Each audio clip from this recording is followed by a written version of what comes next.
Cette vidéo vous est présentée par la boutique de Diceall.com, les prix les plus bas sur vos jeux de société favoris.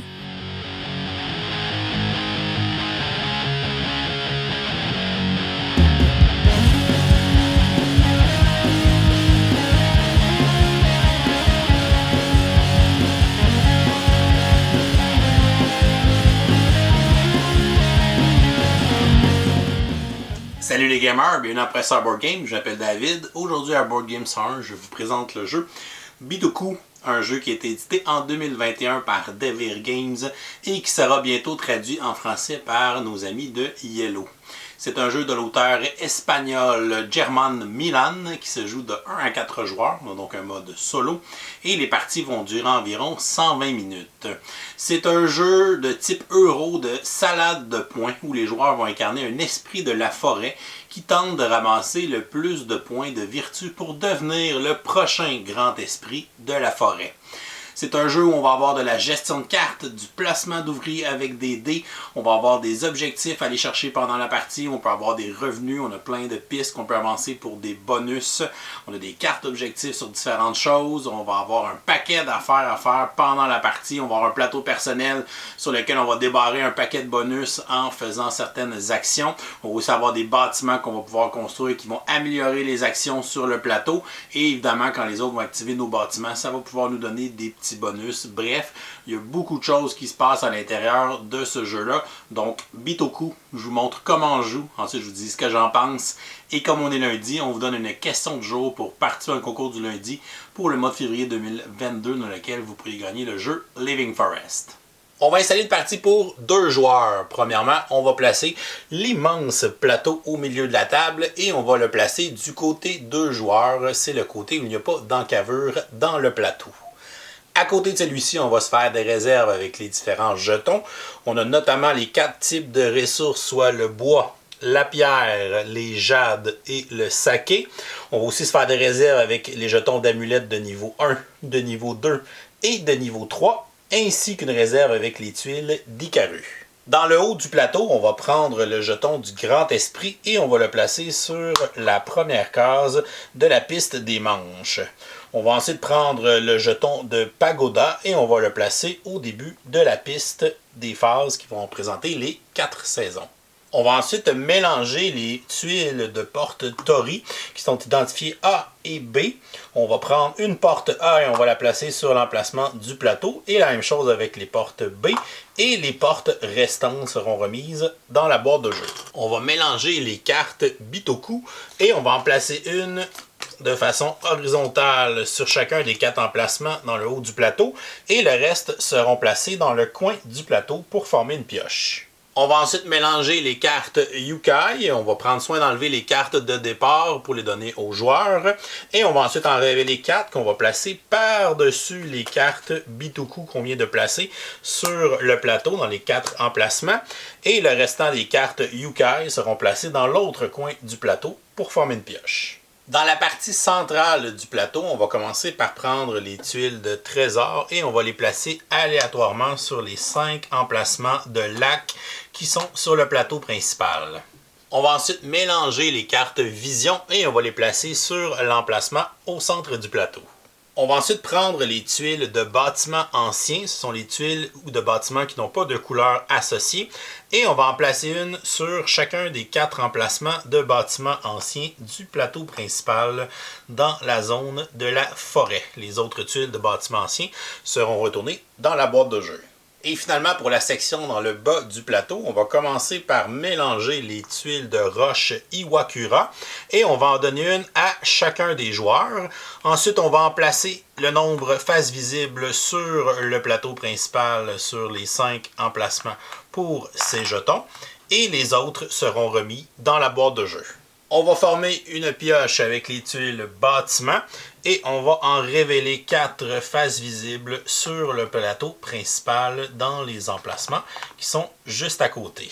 On va former une pioche avec les tuiles de cristaux et même principe, on va révéler les 4 premières tuiles cristaux qu'on va placer sur les 4 emplacements du plateau principal.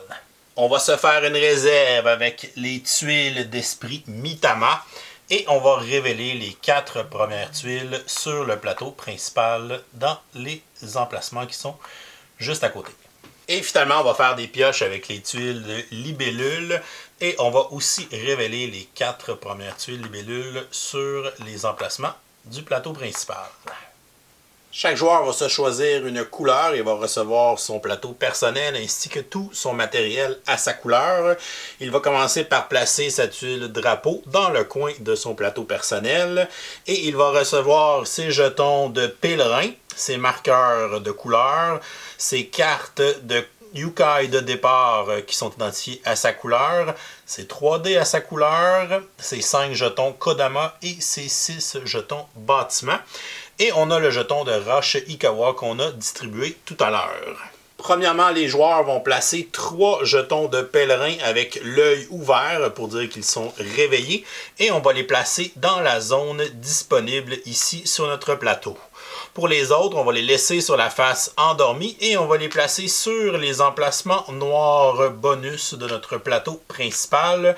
On en a 5 en haut sur les emplacements de cristaux et on en a 3 à côté des emplacements de chacune des cartes. Le joueur va placer ses dés sur les valeurs 3, 2 et 1. Va placer le dé numéro 3 sur le premier emplacement verrouillé où il y a un dé rouge, le numéro 2 sur le deuxième emplacement et le numéro 1 sur le troisième emplacement. Les joueurs vont placer leur jeton de roche Ikawa sur l'emplacement le plus à gauche du jardin de roche et vont ensuite placer les jetons de bâtiment sur les 6 emplacements pour cacher les bonus de points de victoire. Donc les joueurs pourront gagner ces points à la fin de la partie pour le nombre de bâtiments qu'ils auront construits. Et juste en dessous, on va retrouver le coût des différents bâtiments qu'on va pouvoir faire pendant la partie. Les joueurs vont prendre leurs 5 jetons Kodama et vont aller les placer sur les 5 pistes autour des lacs sur le plateau principal sur la première case. Dans une partie à 2 joueurs, on va aussi ajouter un 3e jeton Kodama d'une couleur neutre qu'on va placer sur le 4e emplacement de chacune des 5 pistes autour des lacs dans la forêt.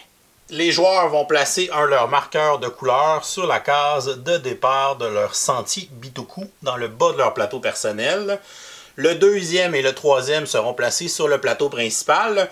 Un sera utilisé pour la piste des points de vertu, qui sont les points de victoire qui fait le tour du plateau principal. On va donc le placer à la case départ de cette piste et le 3e sera placé aléatoirement sur une des 2 cases pour la piste d'initiative. Les joueurs vont mélanger leurs 5 cartes Yukai de départ pour se former un deck qu'ils vont placer à côté de leur plateau principal. Les joueurs vont piocher une carte vision qu'ils vont placer face visible à côté de leur plateau. C'est une carte d'objectif qui pourra leur donner des points en fin de partie, mais qui pourra aussi leur en enlever s'ils ne la réussissent pas. Et les joueurs vont aller piocher une tuile de libellule qu'ils vont placer sur leur plateau principal. Et ils vont commencer la partie avec une amulette niveau 1, une ressource de bois et une ressource de jade. Et on va aussi remettre à chaque joueur un petit aide de jeu qui est un livre de 4 pages, dont la première page va contenir les informations sur les 4 phases dans une année. Ensuite, de l'autre côté, on va avoir les pages du milieu qui vont nous montrer tous les symboles et l'iconographie à l'intérieur du jeu avec leurs effets de jeu. Et sur la dernière page, on a un résumé du scoring de fin de partie. Une partie de Bitoku se joue en 4 manches qu'on va appeler des années à l'intérieur du jeu qui seront décomptées par le marqueur ici du grand esprit sur sa piste. À chaque année, on va passer au travers des 4 saisons qui sont les 4 phases de jeu. Tout d'abord, au printemps, les joueurs vont piocher des cartes Yukai et vont se conserver une main de 3 cartes pour l'année. Ils pourront ensuite récolter les revenus des cristaux qui sont sur leur plateau personnel.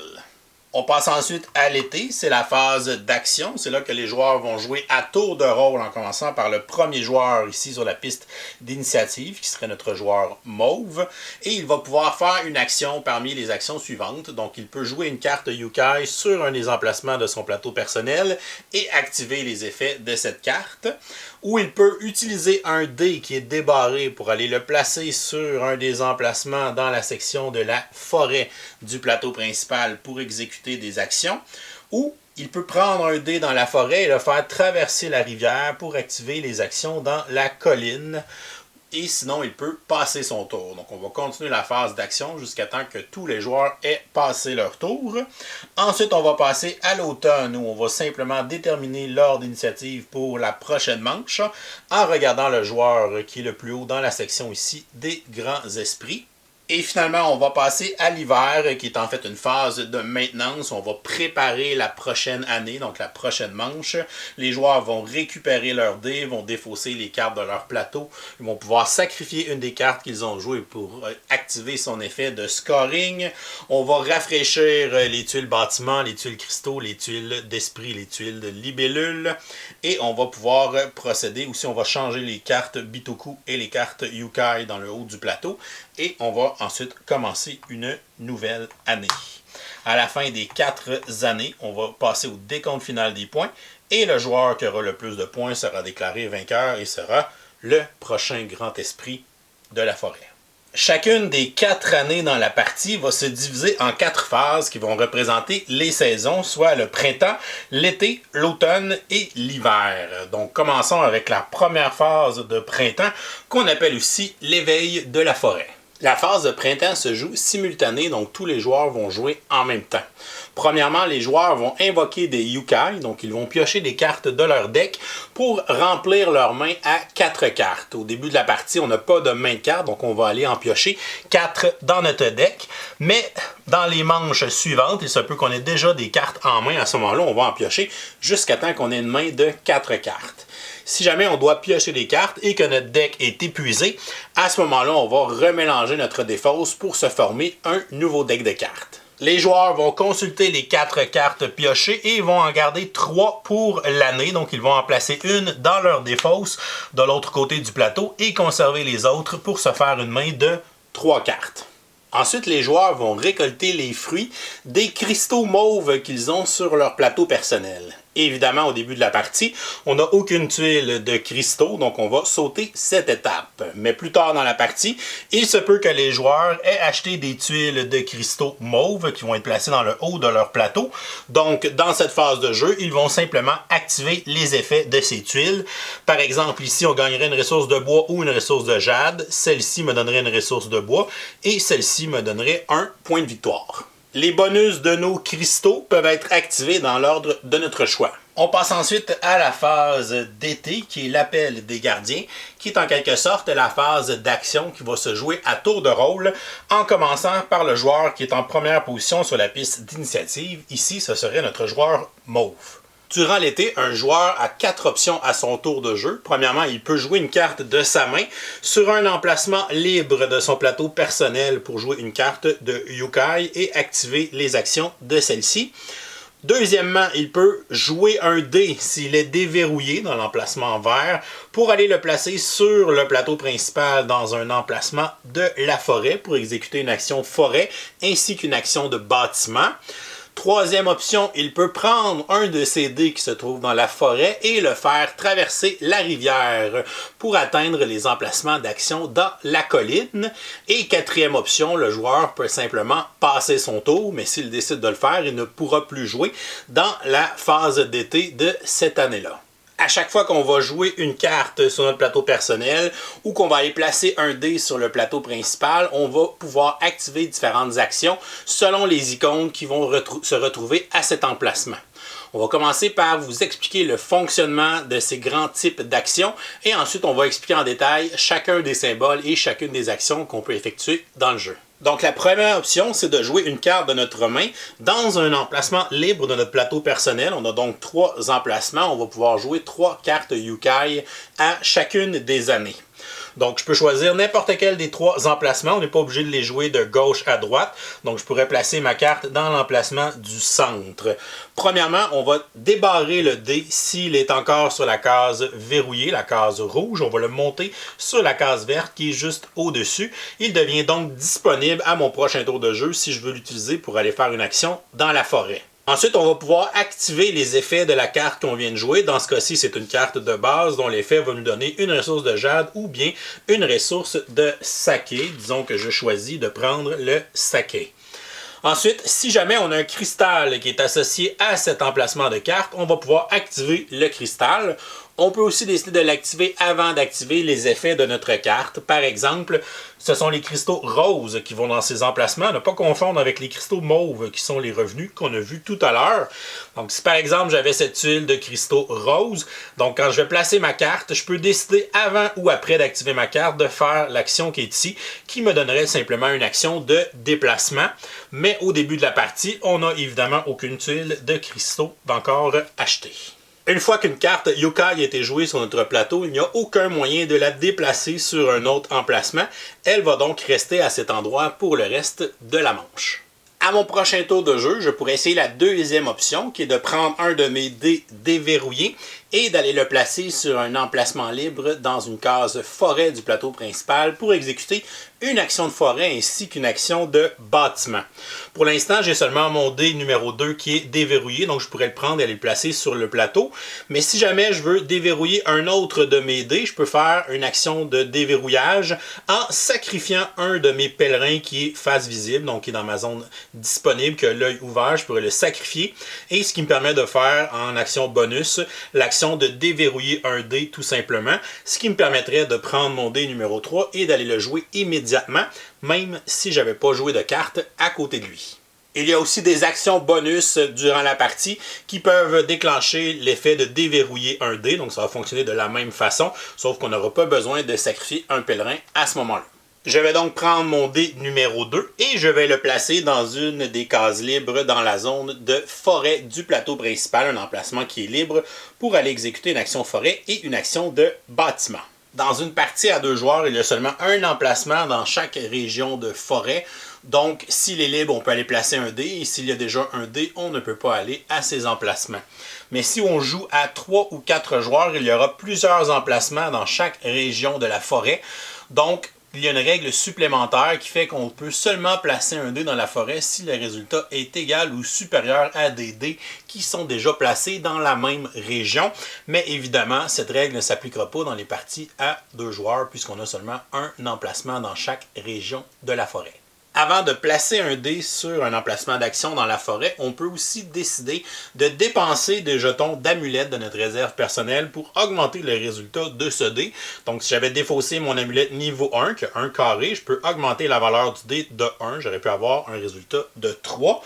Alors que si j'avais dépensé une amulette niveau 3, j'aurais pu augmenter la valeur de 3 pour avoir un dé de valeur 5. On peut aussi combiner les amulettes et les additionner ensemble pour pouvoir augmenter la valeur de notre dé. Évidemment, on ne peut pas dépasser un maximum d'une valeur de 6. Il est important de savoir qu'on doit dépenser les amulettes avant de placer le dé, donc on ne pourra pas changer d'idée une fois que le dé est sur le plateau. On ne pourra pas augmenter les résultats avec nos amulettes, donc c'est seulement au moment de le jouer qu'on peut augmenter sa valeur.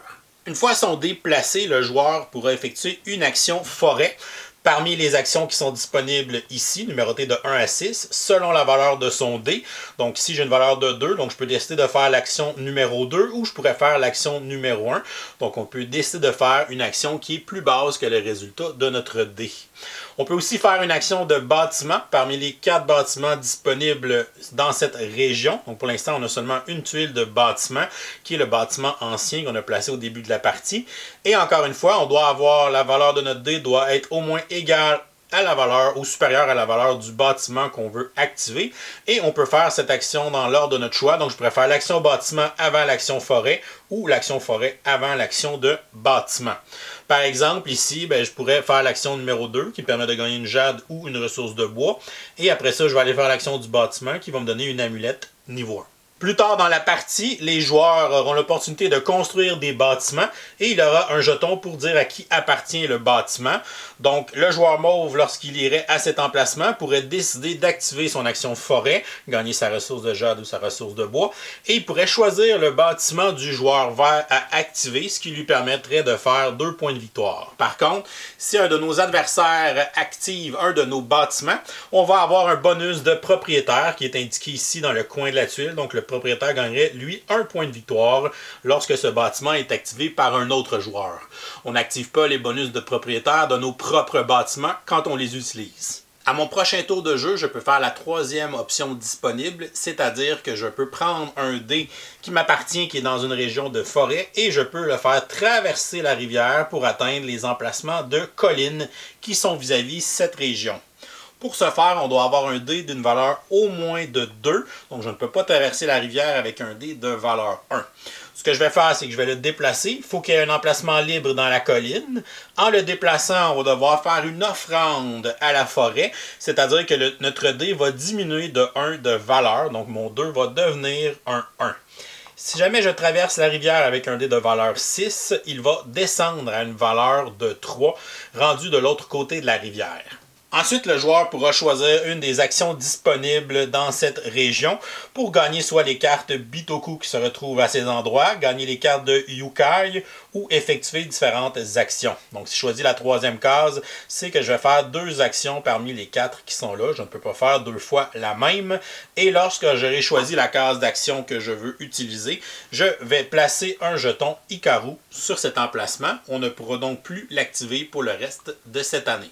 Lorsqu'un joueur ne peut plus ou ne veut plus exécuter d'action, généralement c'est que ces 3 emplacements de cartes sont pris, qu'il a déjà placé tous ses dés sur le plateau et qu'il ne peut plus faire traverser la rivière à un dé ou il ne veut pas faire traverser la rivière à un dé. À ce moment-là, il se doit de prendre la 4e option qui est de passer son tour. Lorsqu'on décide de passer notre tour, on ne peut plus jouer dans cette phase d'été pour le reste de l'année et on va attendre que tous les joueurs aient passé leur tour, ce qui va mettre fin à la phase d'été. Maintenant, regardons l'effet des différentes actions qu'on peut exécuter autant avec des cartes qu'avec des dés pendant la phase d'été, puisque toutes les actions sont représentées par des icônes, donc peu importe où on obtient cette icône, on peut exécuter l'action qui s'y rattache. Premièrement, on a des actions qui peuvent nous donner des ressources, comme indiqué tout à l'heure. Quand j'ai joué la carte qui est ici, j'ai pu gagner soit une jade, soit un saké. Alors que certaines cartes ou certains icônes vont avoir l'icône ici de la ressource de notre choix. Donc j'ai le choix entre la pierre, entre le bois, la jade ou le saké. Je peux prendre n'importe quelle de ces 4 ressources. Si jamais on a un chiffre à côté de l'icône, c'est qu'on va exécuter l'action plusieurs fois. Donc si j'avais eu un 2 à côté de cette icône, c'est que j'aurais pu choisir 2 ressources de mon choix. De plus, pendant la partie, les joueurs auront des cartes Yukai avancées qui ont généralement 2 icônes d'action, un de chaque côté. On peut donc activer les 2. Donc ici, je vais prendre ma ressource de mon choix. Je pourrais décider de prendre, par exemple, une pierre. Et ensuite, ici, je pourrais piger une carte de mon deck pour la placer dans ma main. Alors que certaines cartes auront une barre oblique, c'est-à-dire qu'on doit choisir soit l'option de gauche ou l'option de droite. On ne peut pas exécuter les 2 actions.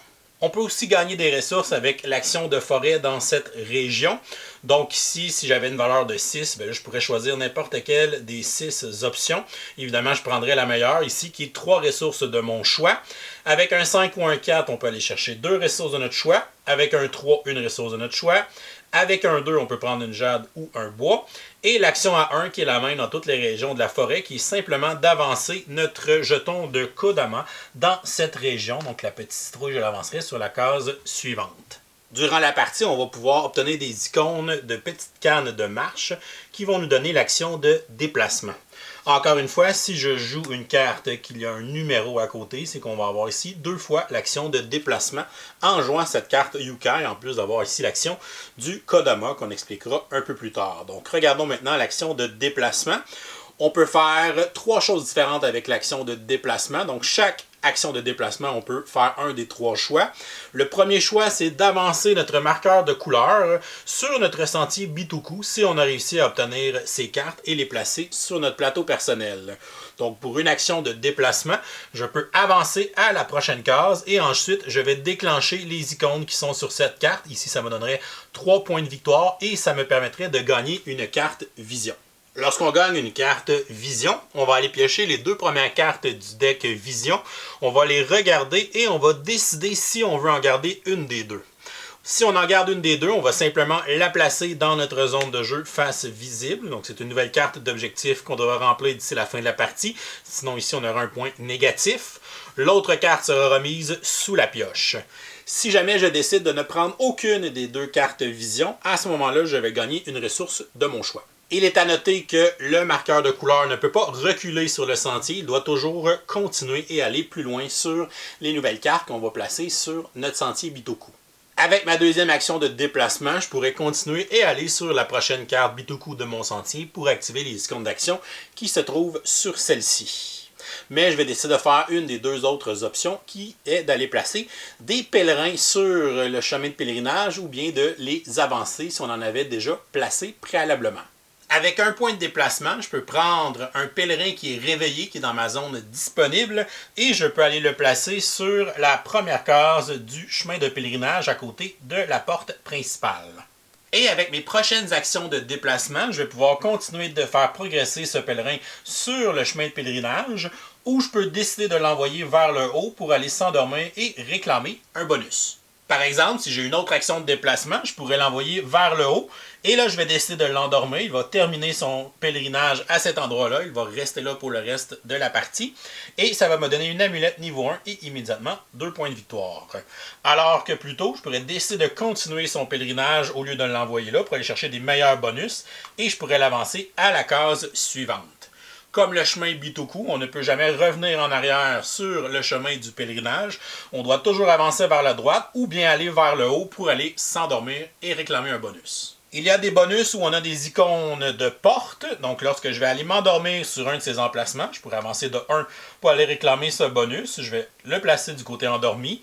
Il va rester là pour le reste de la partie. Ça va me donner immédiatement 2 points. Et comme il y a une icône de porte, on va activer l'effet de la porte qui est juste à côté. Ici, c'est donner une action d'un achat de cristaux avec un rabais de 2 ressources. Donc, je vais exécuter cette action bonus.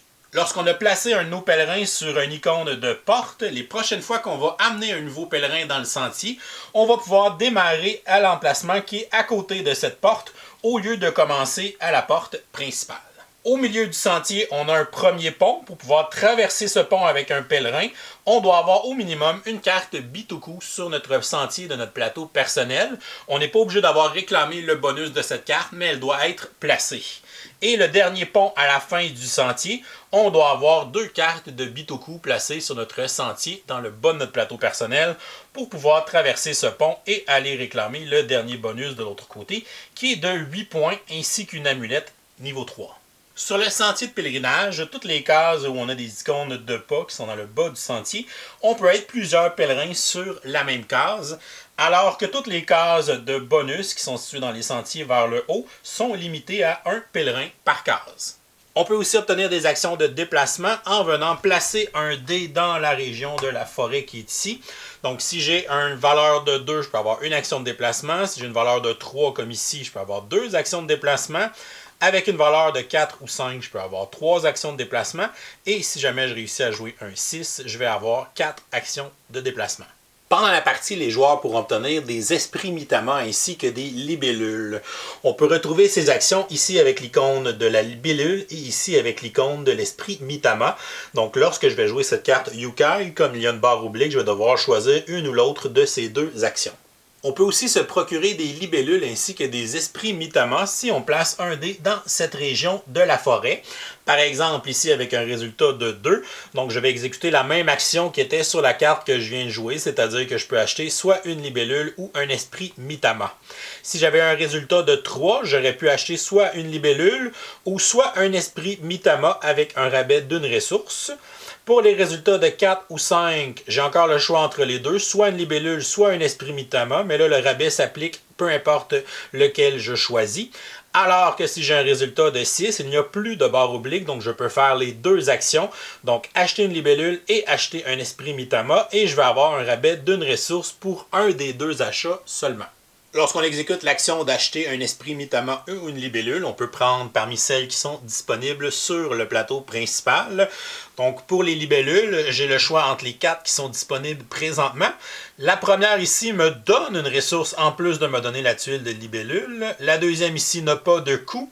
La troisième, on a un coût d'une ressource. Et la quatrième, on a aussi un coût d'une ressource. Donc si je veux prendre celle-ci par exemple, je vais payer n'importe quelle ressource pour pouvoir l'acheter. Et je vais aller la placer dans ma zone de jeu sur mon plateau personnel avec mes libellules. Les joueurs ne gagnent pas les actions bonus qui sont sur les jetons de libellules lorsqu'ils en font l'achat. Alors que pour les esprits Mitama, on peut encore choisir parmi ceux qui sont disponibles sur le plateau. Le premier esprit ici va avoir un coût d'une jade, le deuxième ici un coût d'une ressource de saké. Le troisième va me coûter un saké et une autre ressource entre un saké et une jade. Et le dernier esprit ici va me coûter 2 sakés et ensuite une jade ou un saké, donc va me coûter un total de 3 ressources. Par contre, lorsqu'on va acheter les esprits Mitama, on va aussi gagner les points de victoire qui sont associés avec le coût de celui-ci. Donc, 1 point de victoire pour les 2 premiers, 3 points de victoire pour le troisième et 5 points de victoire pour le quatrième. De plus, lorsqu'on va gagner la tuile, on va appliquer immédiatement les actions bonus qui sont sur celle-ci. Par exemple, si je décide d'acheter celle-ci, je vais défausser mes 3 ressources, je vais la placer dans ma zone de jeu sur mon plateau et je vais avoir le choix entre gagner une ressource de mon choix ou de gagner une amulette niveau 1. Donc, je vais faire immédiatement ce bonus. De plus, lorsqu'on exécute l'action d'acheter une libellule ou un esprit Mitama, si on possède les deux sortes d'esprits sur notre plateau, on peut décider de fusionner un esprit Mitama avec une libellule. Donc, je pourrais prendre cette tuile d'esprit Mitama et fusionner avec cette libellule. On va les placer les uns avec les autres et on va exécuter l'action cette fois-ci de la libellule. Donc, ça me ferait gagner une amulette de niveau 3. Une fois qu'un esprit Mitama et une libellule sont fusionnés, ils vont rester fusionnés pour le reste de la partie, mais cela peut nous donner des bonus de points avec certaines cartes vision. La prochaine action est de faire progresser nos jetons Kodama sur les différentes pistes autour des lacs pour réclamer les points de victoire qui sont sur les tuiles trésors à la fin de la partie. Par exemple, si je joue cette carte, donc ici j'aurai une action de déplacement, je vais en profiter pour aller sur la prochaine carte Bitoku de mon chemin, sur mon plateau personnel. Donc ici on voit que j'ai une citrouille verte, donc j'ai une action pour faire progresser un de mes jetons Kodama, et j'ai 2 citrouilles rouges qui sont des actions qui nous permettent de faire reculer les jetons Kodama de nos adversaires. Il est à noter que dans une partie à 2 joueurs, on ne peut pas faire reculer le jeton neutre. De plus, la carte que j'ai jouée a aussi 2 citrouilles vertes, donc je vais avoir un total de 2 plus 1, donc 3 actions pour faire progresser mes jetons Kodama, et 2 actions pour faire reculer mon adversaire. On peut appliquer toutes nos actions sur le même marqueur pour le faire progresser rapidement sur la piste, ou on peut séparer nos actions pour faire avancer plusieurs marqueurs. Donc ici, je pourrais avancer par exemple 3 marqueurs parmi les 5 de une case, ou je pourrais faire avancer le même marqueur de 3 cases, ou en faire avancer un de 2 cases et un deuxième d'une seule case. Donc disons ici, je vais faire avancer celui-ci de 3 cases, donc 1, 2, 3 pour progresser sur cette piste. Ensuite, j'ai mes 2 citrouilles rouges, donc je peux reculer mon adversaire de 2 cases. Encore une fois, je peux reculer le même marqueur de 2 cases ou faire reculer 2 marqueurs différents d'une case. Donc je vais le faire reculer sur cette piste de 1 et je vais le faire reculer sur cette piste de 1. Il peut y avoir plusieurs marqueurs Kodama sur la même case, sauf la dernière case de chacune des pistes. Lorsqu'un jeton l'atteint, à ce moment-là, il ne peut pas y en avoir un deuxième qui atteint cette case. À la fin de la partie, les joueurs vont se disputer les points sur les tuiles trésors selon leur position sur chacune des 5 pistes. Les 2 prochaines actions qu'on va regarder sont les actions de construire un bâtiment ou d'acheter une tuile cristaux. Donc ici, avec cette carte, je devrais choisir entre une des 2 actions. On peut aussi exécuter l'action de construire un bâtiment ou d'acheter des cristaux avec cette action dans la forêt en y plaçant un dé. Donc avec un dé de valeur 2, je peux faire l'action de construire un bâtiment. Avec un dé de valeur 3, je peux soit construire un bâtiment, soit acheter une tuile cristaux. Avec une valeur de 4 ou 5, je peux faire l'action de construire un bâtiment ou d'acheter une tuile cristaux avec un rabais d'une ressource. Et si j'ai une valeur de 6, je peux effectuer les 2 actions, donc construire un bâtiment et acheter une tuile cristaux, et j'aurai un rabais d'une ressource sur un de mes 2 achats. Pour acheter une tuile de cristaux, on a le choix entre les 4 qui sont disponibles sur le plateau principal. La première n'a pas de coût, la deuxième, la troisième ont un coût d'une ressource de notre choix, et la quatrième a un coût de 2 ressources de notre choix. Il existe 3 couleurs de tuiles cristaux. On a les cristaux roses qui seront placés sur les emplacements à côté des cartes de Yokai. On a les cristaux mauves qui sont les cristaux de revenus qui vont aller dans la section du haut de notre plateau personnel. Et on a les cristaux orange jaune qui sont des cristaux de pouvoir passif qui vont eux aussi aller dans la section du haut de notre plateau personnel. Donc, disons que je paie une ressource de mon choix, je vais payer une jade et je vais prendre la tuile de cristaux jaune-orange et je vais aller la placer sur le premier emplacement sur mon plateau principal. Ce qui va me permettre de réveiller un pèlerin. Je vais donc le retourner de l'autre côté et le placer dans ma zone disponible de mon plateau personnel. On voit de plus qu'on a libéré un emplacement qui vaut 2 points de victoire à la fin de la partie. Comme c'est un cristaux avec un pouvoir passif, celui-ci me dit qu'à chaque fois que je vais faire l'action d'acheter une tuile de cristaux pendant la partie, ça va me donner 2 points de victoire. Pour les bâtiments, le coût va être inscrit sur notre plateau personnel dans le bas de ceux-ci, en dessous des jetons de bâtiment. On doit les construire de gauche à droite. Donc le premier bâtiment va nous coûter une ressource de bois. Je vais la payer dans la réserve générale. Je vais ensuite me choisir une tuile de bâtiment parmi celles qui sont disponibles. Disons que je veux construire celui-ci. Je vais le placer sur un emplacement de bâtiment rouge, puisque c'est la sorte de bâtiment qu'il a. Donc, je peux aller dans un emplacement libre de cette couleur. Je pourrais le placer sur cet emplacement ici, où il y a l'action de construire et d'acheter des cristaux. Je vais ensuite placer mon marqueur pour indiquer que c'est un bâtiment qui appartient au joueur mauve.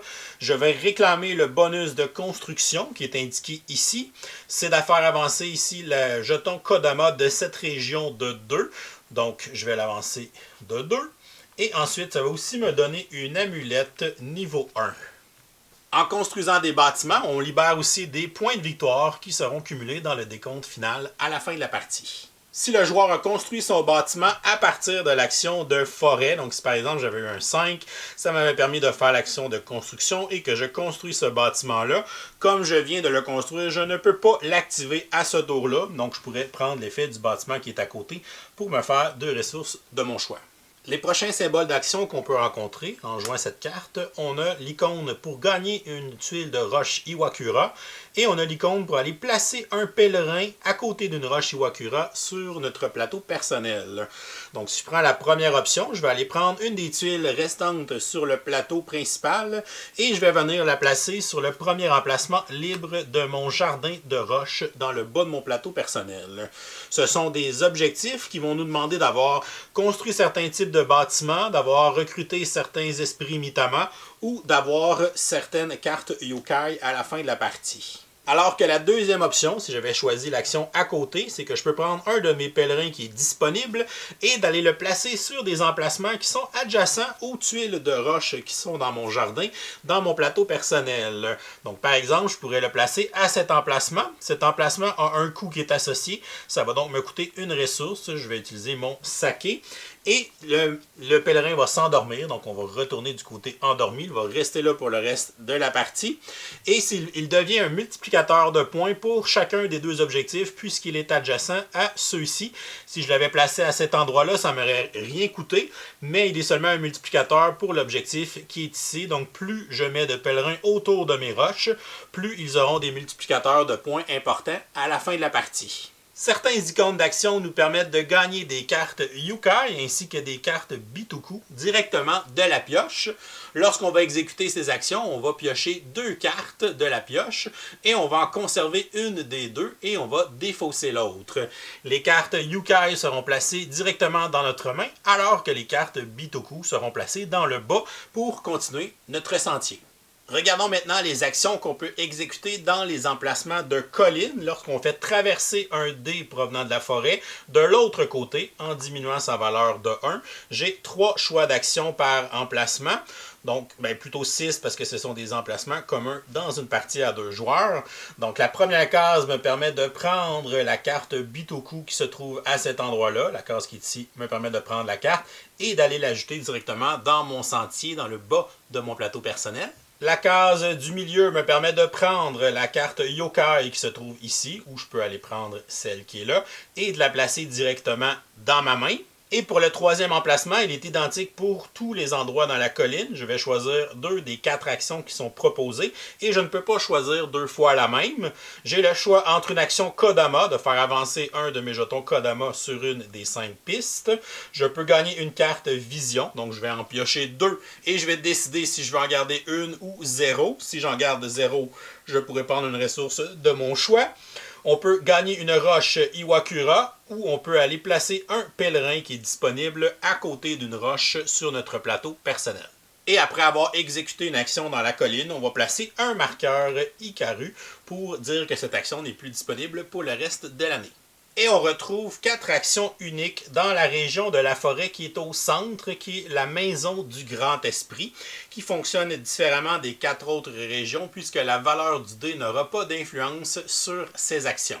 La première action ici me donne tout simplement une amulette de niveau 2. L'action qui est là me donne une amulette de niveau 1 et me permet de gagner une carte vision. Donc, je vais piocher les 2 premières cartes de la pioche. Je vais décider si j'en garde une ou 0. Et si j'en garde 0, je pourrai prendre la ressource de mon choix.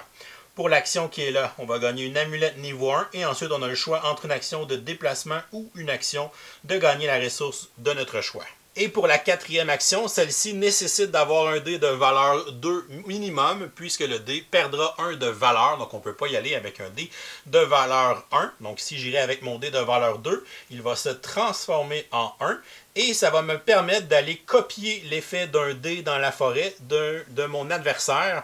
Donc je pourrais aller copier par exemple le 6 mauve qui est là pour aller faire l'action de forêt et de gagner 3 ressources de mon choix. Mais lorsqu'on exécute ceci, on ne fera pas d'action de bâtiment. Une fois que tous les joueurs ont passé leur tour dans la phase d'été, on va passer à la phase d'automne où les esprits vont faire une révérence au Grand Esprit pour déterminer qui sera premier sur la piste d'initiative pour l'année suivante.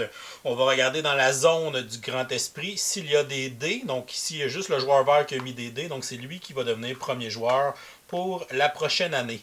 Si jamais on avait eu aussi un dé du joueur mauve, à ce moment-là, c'est le dé le plus haut géographiquement sur le plateau qui va déterminer qui sera en première position pour l'initiative pour l'année suivante. Et ensuite, on passe à la phase d'hiver, qui est le repos de la forêt, qui est une phase de maintenance où on va préparer le plateau principal pour la prochaine année. Premièrement, les gardiens vont revenir à la maison, donc les joueurs vont récupérer leurs dés en les gardant sur les mêmes résultats et pourront les placer dans les emplacements de dés barrés comme bon leur semble. On peut placer n'importe quel dé où on veut. Donc le joueur mauve va faire la même chose, va reprendre ses dés, va placer son 2 ici, son 1 au milieu et un autre 2 de l'autre côté. Ensuite, les joueurs pourront sacrifier une des cartes Yukai qu'ils ont jouées pour activer son effet de scoring qui est dans le bas de sa carte. Pour pouvoir sacrifier une carte, on doit avoir au moins un minimum de 5 cartes dans notre deck, donc comprenant les cartes qu'on a jouées, les cartes de notre défausse, les cartes de notre main et les cartes de notre deck. Donc le joueur vert pourrait sacrifier ce Yukai pour faire 3 points. Il va le glisser sous son plateau personnel pour garder le symbole du Yukai visible, puisqu'il peut avoir des effets de scoring avec les roches qui sont dans son jardin. Et ensuite, il va marquer ses 3 points de victoire. Mon joueur mauve va sacrifier celui-ci et va faire la même chose, va le glisser sous son plateau pour avoir l'icône de visible et va aussi marquer 3 points de victoire. Les cartes qu'on va recruter pendant la partie, qui sont des Yukai avancés, ont des effets de scoring qui sont plus puissants et qui vont dépendre de certains éléments dans le jeu. Donc on va avoir un multiplicateur par le nombre de bâtiments qu'on a construits par exemple, ou le nombre de cases qu'on a avancées avec nos jetons Kodama et ainsi de suite. Ensuite, les joueurs vont défausser les cartes Yukai restantes de leur plateau pour placer ces cartes dans leur défausse. Donc, c'est l'adieu des Yukai pour cette année. Le Grand Esprit sur le plateau va avancer à la prochaine case pour montrer qu'on va commencer une nouvelle année. Et ensuite, on fait tomber de la neige dans la forêt. Donc, on va défausser des éléments du plateau principal et rafraîchir les cartes ainsi que les tuiles. Donc, pour les cartes Bitoku et les cartes Yukai restantes dans le haut du plateau, elles seront défaussées. Et on va aller en placer des nouvelles à partir de la pioche. Donc, on va avoir 4 nouvelles cartes Bitoku qui seront placées dans les emplacements des collines. Et on va faire la même chose avec les cartes Yukai en les plaçant par-dessus pour former les combinaisons. On va retirer les jetons Ikaru qui sont dans les emplacements de la colline. Pour les tuiles de libellules, les esprits Mitama, les cristaux ainsi que les bâtiments, on va défausser la tuile qui se retrouve dans l'emplacement où il y a du feu sur le plateau, qui est l'emplacement aux extrémités. Ensuite, on va faire glisser les éléments restants de ces pistes respectives pour diminuer les coûts. Et on va ensuite rafraîchir en ajoutant des nouveaux éléments. Donc ici, j'aurai 2 tuiles bâtiment à ajouter. J'ai 3 tuiles cristaux à ajouter dans les emplacements libres. Ici, je vais avoir 2 tuiles de libellule. Et je vais avoir aussi 2 esprits Mitama à ajouter pour la prochaine année. Pour les tuiles de roche Iwakura, on ne les défausse pas, on va les laisser. Et on n'en rajoute pas non plus, donc le nombre est fixe pour toute la partie. Et finalement, on va déplacer le jeton Pagoda et on va le ramener sur la phase du printemps. Et on est prêt à commencer la deuxième année avec la phase de printemps. Et on va continuer la partie, on va jouer la deuxième année, ensuite la troisième et finalement la quatrième année. Et à la fin de la quatrième année, on va passer au décompte final des points. Tout d'abord, au début de l'ascension, qui est le scoring final, les joueurs vont pouvoir activer une dernière fois leurs cristaux mauves. Donc, ils vont procéder à une phase de récolte. Donc, ici, ça pourrait me donner une ressource de bois et ici, une autre ressource de bois ou une jade. Je vais prendre 2 ressources de bois. Et ensuite, on va regarder qui est premier joueur sur la piste d'initiative. Ce joueur va avoir un bonus de 3 points de victoire. Ensuite, les joueurs vont regarder les symboles des cartes Bitoku qui forment leur sentier et vont regarder combien de symboles de couleurs différentes ils ont réussi à ramasser. Ici, j'ai le symbole vert, le symbole rouge, le symbole mauve. J'ai une autre fois le symbole rouge et j'ai le symbole orange. Ça me fait un total de 4 symboles différents. On va regarder dans le tableau, dans le livret d'instructions. Donc, pour 4 symboles, on voit que ça nous donne 7 points de victoire. Il n'est pas important que le joueur ait activé ou non les cartes tant qu'elles se trouvent dans son sentier Bitoku. Elles peuvent compter pour le nombre de symboles différents. On va ensuite marquer des points pour les tuiles trésors qui sont dans les lacs, dans les régions des forêts, selon la position des jetons Kodama des joueurs. Donc le joueur dont son jeton est le plus loin sur la piste va marquer les points de la première position. Le joueur en deuxième position va marquer la deuxième position. Et des fois, il y a une troisième position qui peut être marquée aussi par un joueur. Si jamais on a une égalité entre 2 joueurs, que les 2 joueurs sont sur la même case, à ce moment-là, on va additionner les 2 positions ensemble et on va les diviser par 2, arrondis à l'entier inférieur pour déterminer les points pour les 2 joueurs. Et on va procéder ainsi avec les 5 tuiles trésors pour accorder les points de victoire aux joueurs selon leur position. Si un joueur n'a pas avancé son jeton Kodama sur une piste, à ce moment-là, il ne peut pas gagner la dernière position. Si jamais pendant le scoring, on dépasse la piste de points de victoire du plateau principal, c'est qu'on a dépassé le 100 points, on va retourner notre tuile drapeau du côté 100+. On va ensuite regarder les points qu'on va marquer avec les objectifs des roches qui sont dans notre jardin si on a réussi à placer des pèlerins autour de nos roches. Donc ici, pour ma première roche, c'était d'avoir des esprits Mitama de la couleur rouge ou la couleur mauve qui compte, elle, comme un joker. Donc ici, j'en ai un mauve, 2 mauves et 1 rouge, donc ça me fait un total de 3. Et comme il y a 2 pèlerins rattachés à cette tuile, donc 3 x 2, ça me fait 6 points pour cette roche. Pour ma deuxième roche, c'était d'avoir construit des bâtiments gris ou des bâtiments bleus.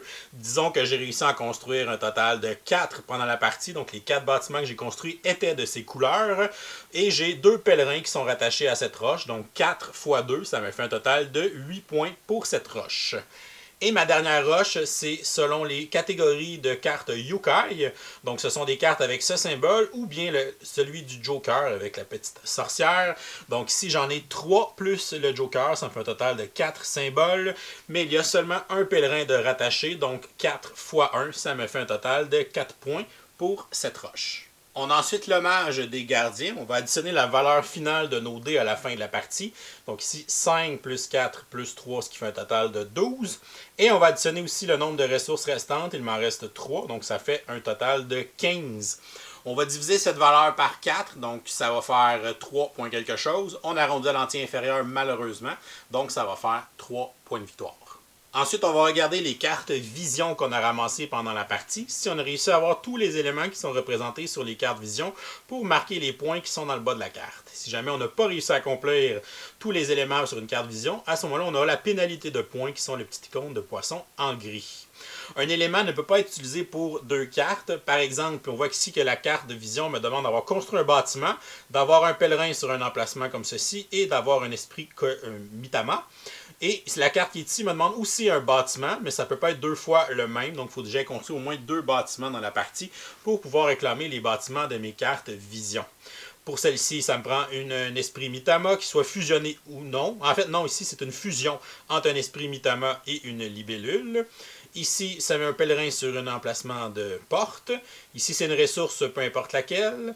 Ici, c'est d'avoir acheté au moins une tuile de cristaux. Ici, c'est d'avoir au moins une carte Bitoku dans mon chemin.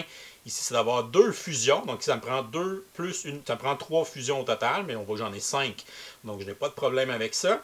Ici, ça me prend 2 cartes Bitoku dans mon chemin. Donc, plus celle-là, ça me fait un total au moins de 3 cartes. C'est pas un problème parce que j'en ai 5. Et ici, ça me prend un autre bâtiment. Et ici, un pèlerin sur un emplacement comme ceci. On va dire que j'ai pas réussi à placer 2 pèlerins sur des emplacements comme ceci. Donc, je pourrais pas réclamer celle-là et celle-là en même temps. Donc, je vais décider de réclamer celle-ci pour les 6 points, celle-là pour 6, celle-là pour 4. Et celle-là, je vais plutôt prendre la pénalité de -1. Ensuite, les joueurs vont cumuler les points de victoire qui sont débloqués sur leur plateau personnel, notamment sur les emplacements de bâtiments. Donc ici, 3 plus 3 plus 2 plus 2. Donc ça fait un total de 10 points. Et sur les emplacements de cristaux, donc ici j'en ai 1, 2, 3, 4, 5 emplacements de cristaux à 2 points chacun, ce qui me fait un autre 10 points. Et en cumulant tout ça, ça va faire notre score final et celui qui aura le plus de points sera déclaré vainqueur et deviendra le prochain grand esprit de la forêt.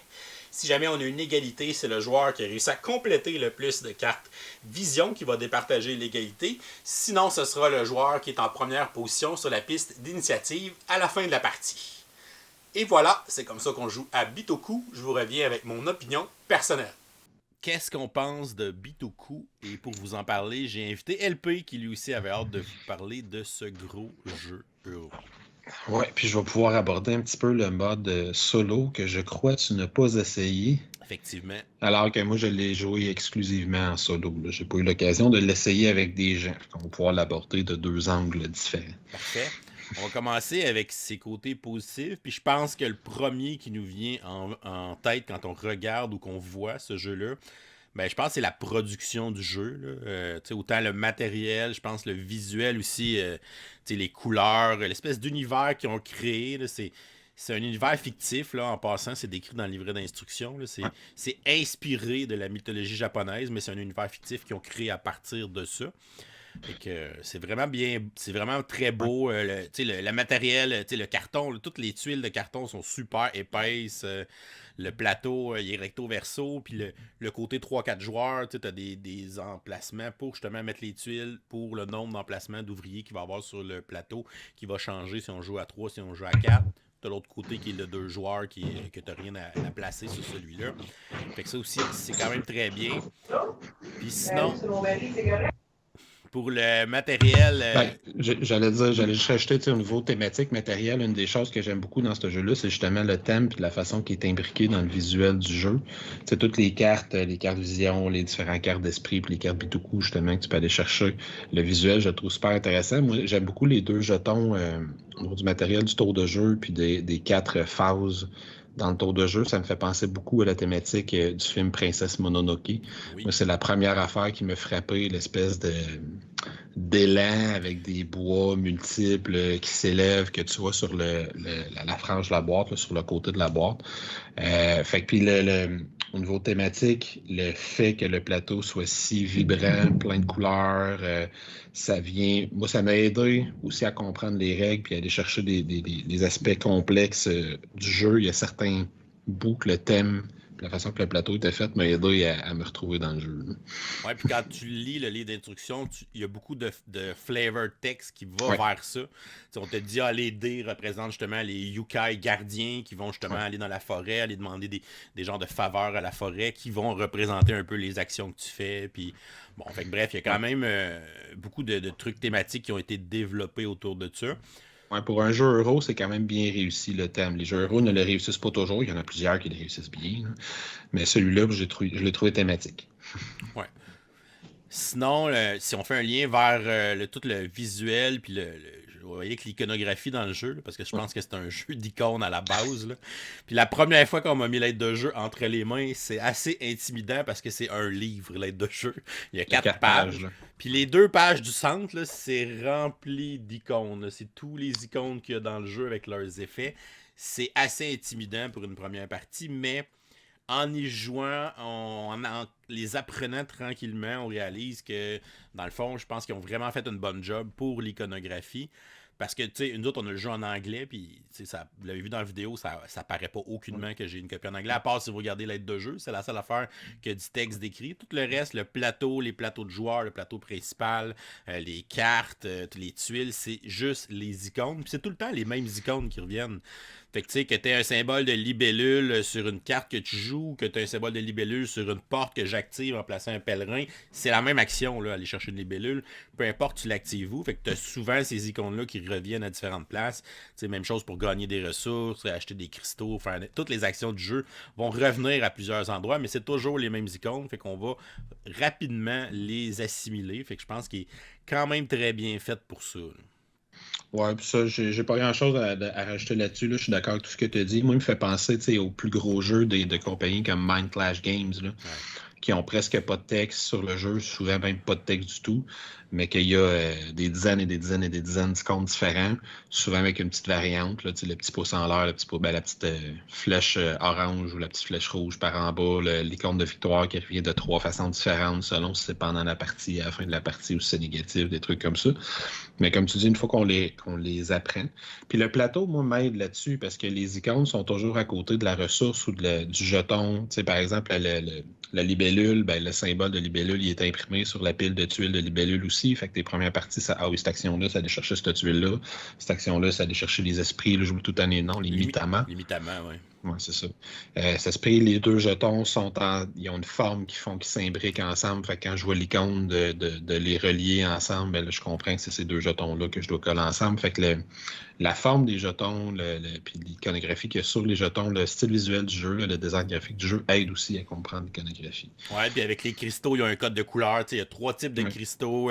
Tu as les mauves qui sont pour des revenus, tu as les jaunes-oranges qui sont pour des genres de pouvoirs passifs. Quand tu fais une action, puis les roses qui vont aller sur tes spots de cartes. Fait que, ça aussi, tu peux rapidement le voir que, ah oui, c'est un cristaux rose. C'est quoi déjà un cristaux rose? Ah oui, j'ai des spots de cristaux roses qui sont là sur mon board. Fait que des petits codes de couleurs subtils, des petits codes de forme de jetons subtils, mais qui font très bien la job. Puis pour revenir à l'aide de jeu, oui, les 2 pages centrales pour les icônes, c'est merveilleux, mais les 2 autres pages sont aussi super pertinentes parce que la première page, t'as le résumé des 4 phases de jeu, les 4 saisons, justement. Puis la dernière page, c'est le scoring. Fait que t'as vraiment tout ce qu'il te faut pour avoir un aide. Toutes les informations que tu as besoin, généralement, tu vas les trouver sur l'aide de jeu. Si tu as une question sur quelque chose de pointu ou quelque chose que tu n'es pas sûr, tu vas toujours voir sur l'aide de jeu en premier. Puis après ça, sur l'aide de jeu, il est écrit va voir page 14, va voir page 12. Fait que c'est plus facile de trouver l'information en passant par l'aide de jeu. Parce qu'au début, je fouillais dans le livre. La structure du livre, elle est weird. Ouais, parce que dans le fond, ils t'expliquent toutes les règles tout de suite en partant, puis ils te disent au début, quand tu commences à lire les règles, en passant, tu comprendras pas tout à ta première lecture des règles, puis tu arrives à un passage vers la fin où là, on te présente le plateau section par section, puis toutes les choses que tu peux faire un peu partout sur le plateau. Fait qu'on t'a déjà expliqué comment, je sais pas moi, avancer sur le portail là, avec ton pèlerin dans le haut du plateau, mais là, tu arrives à la section où on t'explique exactement chacune des cases de ce plateau-là fonctionne comment. Fait que des fois, tu te demandes si tu vas chercher dans la première ou dans la deuxième explication selon l'information que tu cherches. Puis des fois, ton information dans le livret d'instruction est sur le côté. Ouais, ça c'est vrai. Ça, je vais en reparler tantôt. Mais pour le côté positif de ça, j'ai trouvé que le livre, quand tu le lis pour apprendre le jeu, la structure fait du sens pour apprendre le jeu, mais moins facile d'approche pour retrouver une information si tu passes pas par l'aide de jeu. Fait que c'est vraiment pensé pour que tu ailles voir l'aide de jeu en premier, puis l'aide de jeu après va te dire d'aller voir la page directement. Fait que tu n'auras pas à fouiller dans le livre. Fait que c'est comme ça qu'il faut que tu l'utilises. Ouais, puis moi je te rajouterai, je sais pas à quel point, quand est-ce qu'on va rentrer le solo, s'il y a de quoi j'en parlerai un petit peu tout le long au niveau des avantages. Au niveau du mode solo, les premières fois que tu joues, moi j'ai joué 2 parties solo à date, tu as besoin d'avoir ton livre, ton livret d'instruction ouvert à la page où on t'explique les différentes phases du mode solo. Fait qu'il faut pas que tu passes ton temps à retourner puis à fouiller dans les instructions quelque chose ailleurs. Fait que moi, j'ai beaucoup aimé l'aide de jeu parce qu'elle me permettait d'avoir ma structure du tour à côté. Là, j'ai mon automa, comment il va fonctionner, qui est sur l'autre side. Puis si j'ai besoin de chercher de quoi de spécifique, j'ai pas besoin de fouiller partout, je regarde, c'est quoi donc Mitama, telle affaire, ok, ça c'est telle page, on va voir telle page. Moi aussi, j'ai trouvé que c'est particulièrement en jouant en solo. OK. Ouais, c'est ça. Faut le savoir parce que ton premier réflexe, c'est toujours de fouiller dans le livre, alors que là, faut que tu changes cette habitude-là puis aller vers l'aide de jeu qui, lui, va te diriger directement à la bonne page. Ouais. Sinon, si on rentre un peu dans le gameplay, donc le cœur du jeu, c'est vraiment un jeu de type salade de points. C'est un jeu qui a pas... il n'y a pas une stratégie claire. Là, si tu te dis pas, moi, je me lance à fond là-dedans pour faire la majorité de mes points. C'est vraiment un jeu que tu vas aller gratter des points un peu partout. En faisant un peu tout ce que tu fais va te donner des points éventuellement. Si tu réussis à le jumeler avec le bon objectif, la bonne carte vision, la bonne tuile de roche, des trucs comme ça. Fait que tu sais, c'est un jeu que tu fais plein d'affaires pendant le jeu, tu construis des bâtiments, tu achètes des libellules, tu achètes des bitamas, tu fusionnes ensemble, tu avances des pèlerins, tu fais ton petit sentier Butoku, tu avances là-dessus. Tu sais, tout ce que tu fais va te donner des actions, va te permettre d'activer des bonus, de faire des trucs.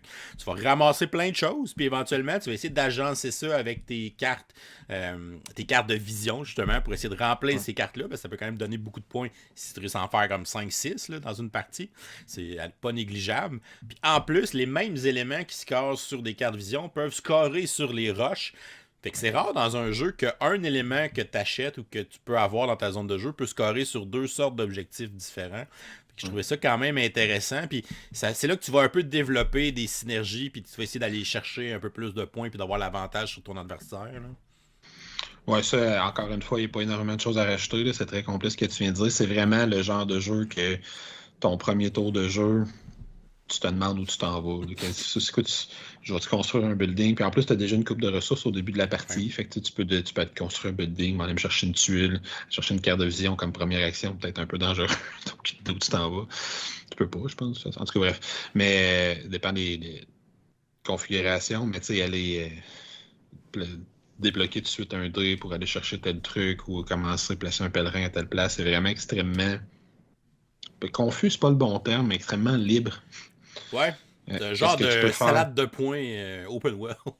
Ouais, c'est ça. Tu peux pas avoir une stratégie fixe en début de partie. Tu as ta roche à la limite. Là, tu commences avec une roche qui va tout de suite te dire que tu vas marquer des points d'une certaine façon. Ça peut te donner un vague échantillon de où tu peux t'en aller, mais tu as vraiment énormément d'options à l'intérieur du jeu. Moi, je rajouterais au niveau des mécaniques, je trouve que le jeu est très particulier dans la façon dont tu vas activer tes choses, parce qu'ultimement, tu vas pouvoir faire grosso modo 6 choses par tour. Plus ceux que tu vas traverser. Là. Exactement. Ouais, ben c'est ça, je veux dire, plus potentiellement 9, dépendamment si tu peux te faire bloquer des espaces des fois quand tu joues un... Mettons une moyenne de 8 à 2 joueurs, si tu fais 2 actions de colline chaque. C'est ça. Ça ressemble un peu à ça aussi en solo. Là. Souvent, tu vas t'en faire bloquer une par l'automa parce qu'à 2 joueurs, tu as juste un espace là, pour traverser la rivière. Ouais. Dans chaque zone. Fait que la mécanique est très positivement, pour moi, c'est un positif, là, mais je vais jouer une carte, potentiellement activer le petit bonus de roche que j'ai de cristal que j'ai placé à côté. Si j'en ai placé un, ça me débloque un dé qui, lui, me donne accès à toute une autre série d'actions, 4 autres séries d'actions selon la valeur du dé que je vais placer, plus potentiellement un building qui est juste en dessous que je vais activer aussi. Fait que tu as ta main de carte que tu veux bâtir, un mini aspect deck building, tu as les bâtiments que tu veux placer, que tu vas aller activer en allant plaçant tes dés. Dans quel ordre je vais faire ça? Gérer la valeur de ton dé, parce que je sais qu'il va falloir qu'il baisse si je traverse. Si mon dé, je le mettrai haut, tant mieux, mais il va baisser beaucoup quand il va traverser. C'est overwhelming la première fois que tu vas jouer. Là. Sauf que moi, j'ai aimé le nombre d'options que ça te donne. J'ai été pourri à date, là, bien honnêtement. Je me suis fait planter assez solidement par l'automa 2 fois. Mais j'ai trouvé ça intéressant de toutes ces options-là. C'est ce genre de jeu-là où ça vient me chercher. Oui, puis il y a beaucoup d'options, mais chaque option est pas si complexe que ça en soi. Non. Parce que mon tour de jeu, je joue une carte, j'active l'icône sur la carte, mon tour est fini. Ça va plus vite qu'on pense. Souvent, on est comme, OK, il y a 10 000 choix, mon tour va être long. Non, les tours sont rapides parce que les actions, t'en fais une ou deux généralement, ou des fois, tu peux déclencher des bonus en achetant une tuile de libellule, en fusionnant, etc. Tu peux enchaîner des trucs. Mais au final, chaque action est relativement simple à comprendre et à exécuter aussi. Ce qui fait que tu perds pas le flow du jeu, tu sais. Oui, c'est ça. C'est le genre de jeu que ça peut te prendre du temps de décider qu'est-ce que tu vas faire. Mais une fois que tu le fais, ça prend 4 secondes. Décidé, je veux dire, je m'en vais là, je fais telle ressource. Après, j'aimerais ça prendre telle ressource. Je traverse, je prends telle carte, j'ajoute ça à ma main. Parfait. Avec juste cette carte-là pour le prochain tour. Je fais telle action, je déplace mon petit bonhomme sur mon chemin de Butoku 2 fois, puis il avance une fois en haut en même temps. Fait que il n'y a aucune des actions qui, en soi, est complexe. Je suis tout à fait d'accord. Ouais, fait que ça, c'est quand même très bien.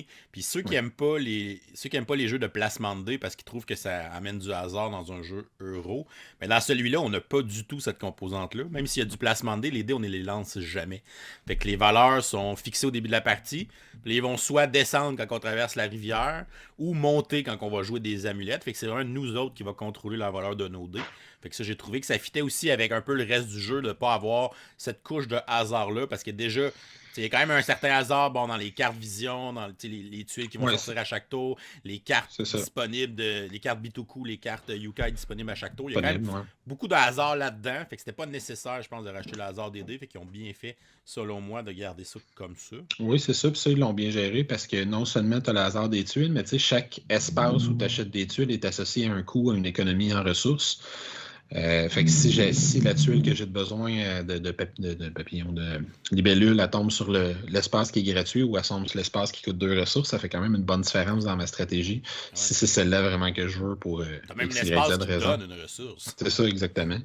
Fait que, tu sais, je trouve que c'est une très bonne décision de ne pas avoir lancé les dés quelque part dans ton tour de jeu. Sinon, est-ce que tu peux nous parler un peu de ce qui était bon dans le mode solo? Le mode solo, si tu me permets, je vais le résumer rapidement là, pour le mettre en contexte en quelques minutes. Grosso modo, toi, ta partie à toi n'est pas changée. Ça, c'est une chose que j'aime dans les modes solo. Je n'ai pas à bloquer des espaces supplémentaires, etc. C'est comme si je jouais une partie à 2 joueurs contre un automa. Fait que moi, je joue de la même façon. L'automa, de la façon qui est gérée, c'est qu'on va retourner un des 4 plateaux de joueurs de l'autre côté. Il y a une tuile d'activation. Il y a une tuile qui peut être active, inactive, qui va lui donner une fois par tour de jeu. Grosso modo, il va pouvoir placer plus rapidement l'un de ses dés. Il commence premier joueur en début de partie. Puis ça va être à moi d'aller voler là, si je veux dans l'espace de zone dans le haut du plateau, dans la forêt des esprits, je ne sais pas trop, pour aller reprendre le spot premier joueur. Puis lui, il va avoir un petit deck de 8 ou 10 cartes. Il y a un petit deck de cartes. Il va distribuer 3 cartes. On va lancer 2 dés pour savoir laquelle des 3 cartes il va activer. Puis après, c'est que tu vas suivre, une fois que sa carte est déterminée, quand c'est à son tour de jeu, tu vas suivre une espèce d'échelle de priorité d'activation. Fait que ces cartes, ils ont à peu près 6 symboles. Il y a un symbole soit de carte yokai, soit de carte bitoku. Il y a un symbole d'action pour ce qui est juste en dessous de la rivière. Il y a une ressource qui peut être imprimée sur sa carte. Il peut avoir des trucs préférés selon la couleur du bâtiment, le type de roche qu'il va avoir, puis etc. Puis après, on va regarder, est-ce que, par exemple, est-ce qu'il y a un dé présentement qui est débarré? Oui. Est-ce que sur sa carte qu'il y a, il y a un symbole, une action qu'il peut aller faire son dé débarré? Oui, parfait. Il met son dé là, puis il va là. Puis sur toutes ces cartes, ça va être écrit qu'est-ce qu'il priorise. S'il va chercher une carte Bitoku, c'est laquelle qu'il veut. S'il construit un bâtiment, c'est lequel il veut construire. S'il choisit un papillon, c'est lequel qu'il prend, etc. Puis après, tu suis une espèce de flow comme ça, là, que tu fais juste descendre, tu défausses sa carte, tu tasses ses cartes d'une case vers la droite, puis tu remplaces par une nouvelle carte. Après, c'est à toi de jouer. Fait qu'au niveau, je te dirais que son plus gros aspect positif dans le mode solo, c'est que tu as l'impression de jouer contre quelqu'un. Okay. Ça, j'aime ça. Puis, je dis ça parce que tu vois c'est quoi les 3 cartes qu'il y a. Sont face visible. Ils sont pas face cachée. Semi-prévoir une chance sur 3, tu sais. C'est ça, tu sais, puis il y a beaucoup d'options sur les différentes cartes, puis c'est difficile, un peu comme un vrai joueur. Faut pas juste que je pense à quelles sont les options qui sont devant lui, mais qu'est-ce qu'il y a présentement disponible sur son plateau? Est-ce qu'il lui reste des dés qui sont débloqués? Est-ce que tous ces dés sont débloqués, puis il en reste plus qui sont pas débloqués? Donc forcément, c'est pas jouer une carte qu'il va faire, ça va être d'aller placer un de ces dés quelque part. Puis s'il y a déjà un de ces dés qui est quelque part, mais qui peut traverser, c'est ça qu'il va prioriser pour me bloquer l'espace qui est de l'autre bord aussi. Fait que tu as tout ça qui est à penser, puis ça permet de prévoir, d'anticiper un petit peu ce qu'il va faire, un peu comme si tu joues contre un joueur. Je le vois bien que les deux, on est à un endroit qui est contesté là, d'un côté de la rivière. Fait que le premier qui passe de l'autre bord, il empêche l'autre de faire son action. C'est probablement ça que tu vas essayer de faire à ton tour de jeu si tu joues avant moi. Fait que lui, il va faire la même chose. Fait que ça, j'ai trouvé que ça représentait bien le fait de jouer contre un adversaire. Okay. Fait que ça, si on cherche un automa qui donne ce feeling-là, c'est pas un jeu. Moi, j'aime pas beaucoup les jeux solo que tu joues, puis à la fin, il t'a fait 70 points, parfait. Note ça quelque part, puis la prochaine fois, essaie de faire mieux. Ouais. J'aime ça avoir l'impression que je gagne ou que je perds, puis dans ce jeu-là, j'ai clairement perdu toutes mes parties. Donc, j'avais une impression claire de victoire ou de défaite là, à la fin. Puis ça, pour moi, c'est très important dans un mode solo de type Euro. Là. Je ne suis pas un fan de juste faire le plus de points possible. C'est Puis pour le reste, le maître du solo qui l'a fait. Oui, c'est ça, c'est David Turczi que j'aime beaucoup.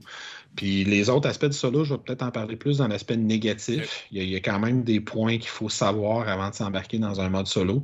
Mais c'est un mode solo qui, je dirais, à la fin de ma deuxième partie, commence à être relativement fluide. On est capable de bien savoir les possibilités qu'il y a devant lui avec les cartes qu'on voit, les actions qu'il peut entreprendre, les dés qui sont bloqués, débloqués, puis déjà placés sur le plateau. Puis c'est ce qu'on a l'impression. Puis c'est un petit deck de cartes, c'est pas 40 cartes là-dedans, fait que ça va revenir relativement rapidement. Puis son plateau se gère bien. Okay. Lui, son tour de jeu, il est changé par rapport à nous. Il y a des affaires qu'il ne fera pas. Il n'ira jamais chercher il jouera jamais de cartes yokai. Il va les ramasser juste pour faire des points, pour pouvoir les sacrifier, des trucs comme ça. Il y a des différences dans son tour de jeu, mais il joue assez proche de ce qu'un joueur va faire. Puis son plateau se gère bien. Puis tu as l'impression de jouer contre un adversaire. C'est le principal point positif, je trouve. Ben, tu peux peut-être enchaîner avec le négatif pour qu'on aille voir là-dessus tout de suite. Le négatif, le plus gros négatif du mode solo, c'est qu'il est compliqué à gérer. Tout simplement. Parce que là, quand je dis tu suis une étape, il y a 1, 2, 3, 4, 5, 6, 7, 8, 9, 10, 11, 12 étapes que tu dois vérifier à chaque fois qu'il fait un tour. Puis tu prends la première qui est vraie. Fait que tu vas voir, est-ce que, tu sais, étape 1, est-ce qu'il y a un dé qui est à un endroit qui est contesté? Un endroit qui est contesté, ça veut dire qu'on est les deux, on est dans la même zone au sud de la rivière, puis il y a juste une zone de disponible au nord de la rivière. Ben là, si c'est le cas, ben il s'en va là. Si c'est pas le cas, est-ce que le lieu qui est dans le bas de sa carte est disponible pour aller prendre une action? Est-ce qu'il y a un dé disponible? Oui, il s'en va là. Si c'est pas vrai, ben là, est-ce que le lieu est disponible? Mais il n'y a pas de dé de débloquer, il va se débloquer un dé, puis il fait à l'affaire. Est-ce que, nanana? Fait que c'est extrêmement procédural. C'est ça qui donne l'impression que tu joues contre un joueur parce que David Turczi est très, très fort à optimiser. Parce que tu joues pas, en plus, tu ne joues pas contre un joueur mauvais. Tu joues contre un bon joueur. Ouais. David Turczi est très, très bon pour optimiser, mécaniser, si on veut, là, la logique de quelqu'un qui veut gagner à ce jeu-là. Qu'est-ce qu'il doit faire dans quel ordre. Puis c'est exactement ça. Ça veut dire qu'il comprend bien le jeu à la base pour designer un mode comme ça. Je suis pas sûr que ça me tenterait de jouer à des jeux contre lui. Mais c'est ça, fait qu'il va le faire vraiment dans un ordre très, très précis. Fait que ça fait que tu joues, comme je l'ai déjà dit, tu as l'impression de jouer contre un adversaire, mais c'est très lourd à gérer. Tu suis toutes les étapes une par une.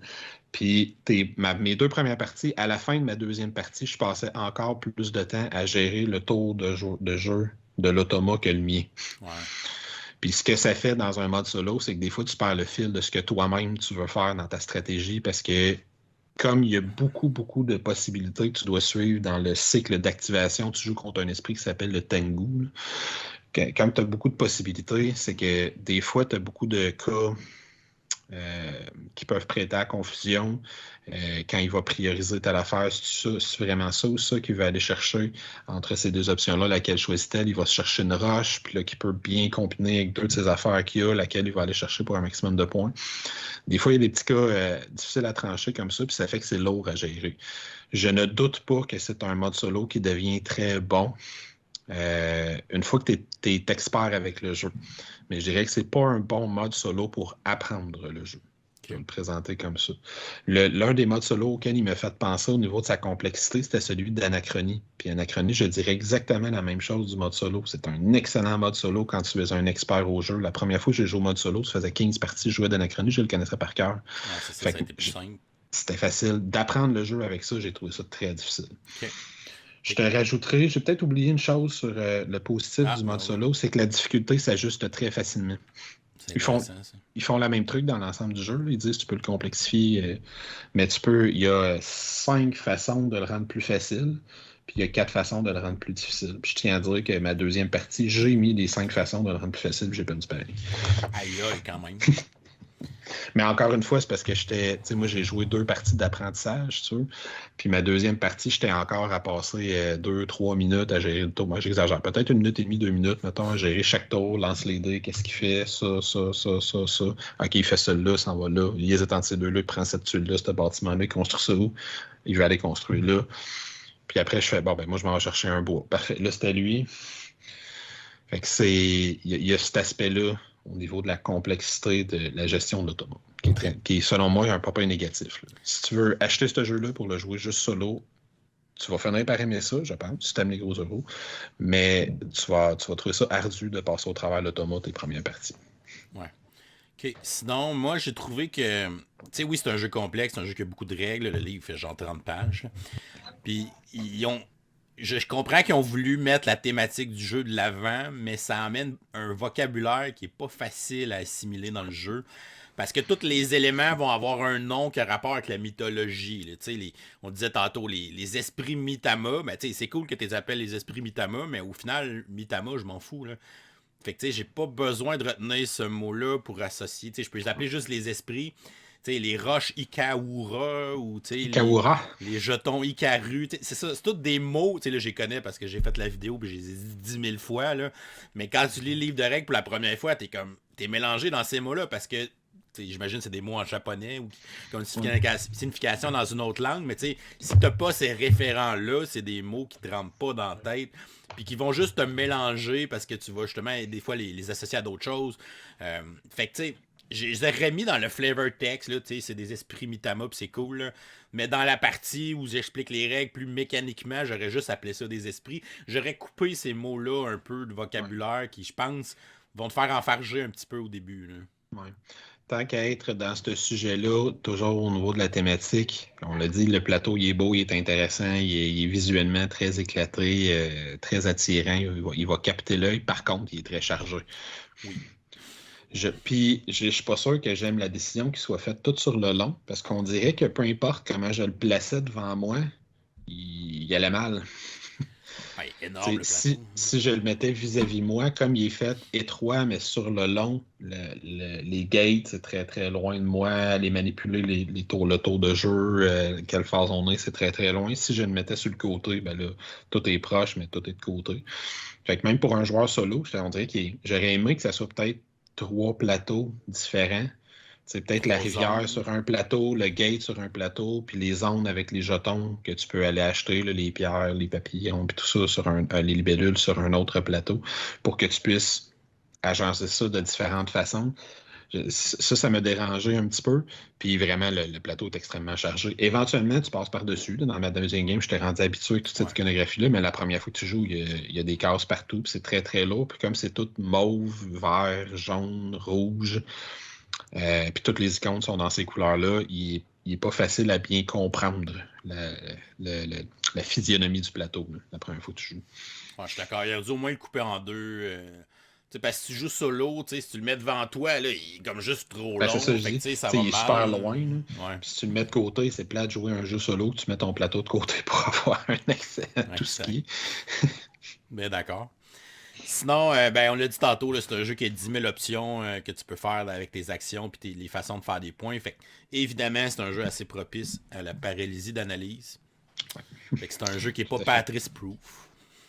Non, probablement pas. C'est un jeu que tu vas probablement pouvoir te perdre dans beaucoup, beaucoup d'actions parce qu'on l'a dit tantôt, la qualité, une fois que tu as décidé ton action après 4 secondes à faire, défaut, ça peut te prendre 5 minutes de choisir quelle action tu vas faire. Ouais, c'est ça.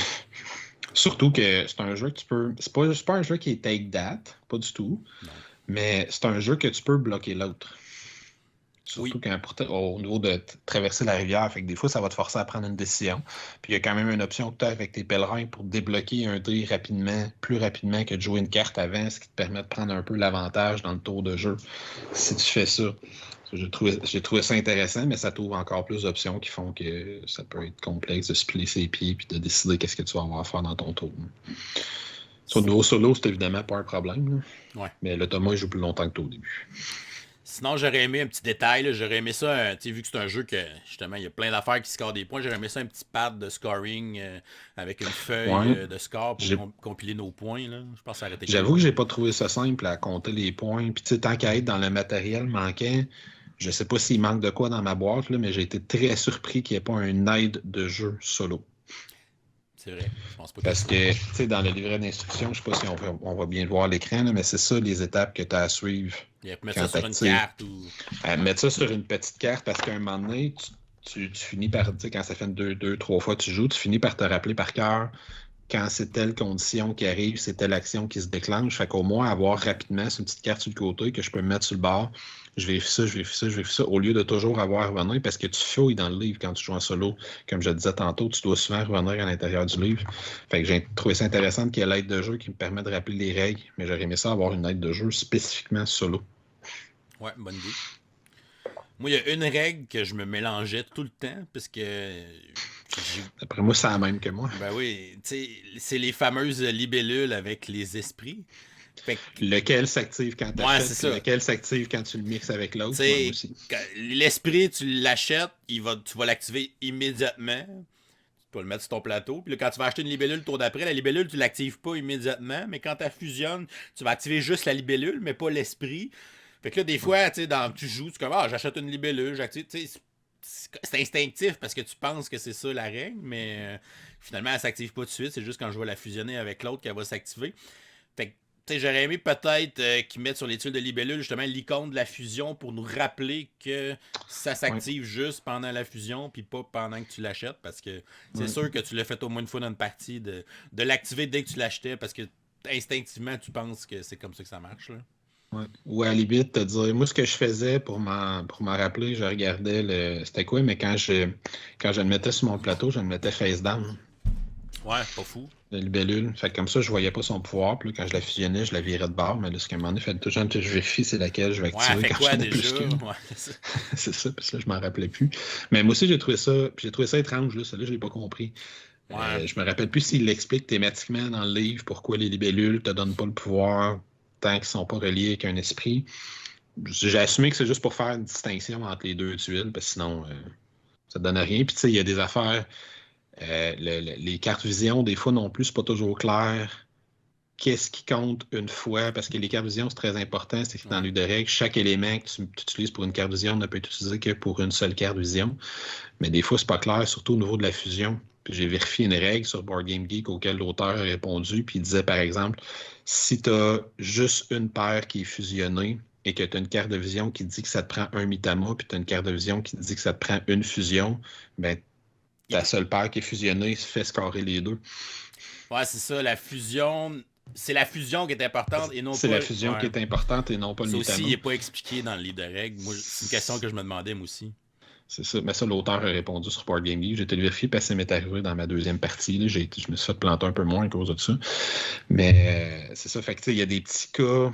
Cet aspect-là des libellules puis des esprits qui fusionnent ensemble, il y a quelque chose, une certaine confusion autour de ça. Que moi, tout au long des deux parties, il y a des choses que je me mélange avec ça. Il aurait pu mettre un peu plus de précision dans le livre là-dessus, puis de l'indiquer, d'avoir une icône justement qui fait référence à la fusion sur les libellules. Je pense que ça aurait été brillant, parce que la majorité des règles qui sont écrites sur le plateau, t'as plein de petits rappels, de petites icônes, mais là, il n'y en a pas. Fait que c'est propice à se mélanger, là. Ça c'est clair. Et à la limite, mettre l'icône plus gros, mais de le mettre, je sais pas, à moitié sur une tuile, puis à moitié sur l'autre. Il y aurait de quoi à faire là, pour le faire, le mettre.